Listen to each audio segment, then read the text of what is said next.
Žinutė tau. Žiūrime.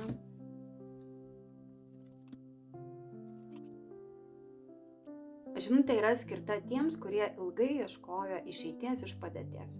Jeigu trumpai.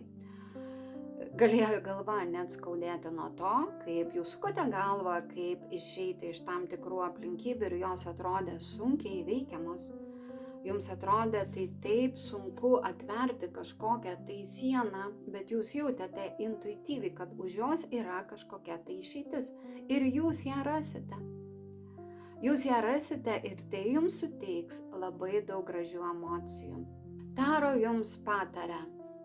Vertinkite tai, ką jūs atradote. Turėkite tai, saugokite tai.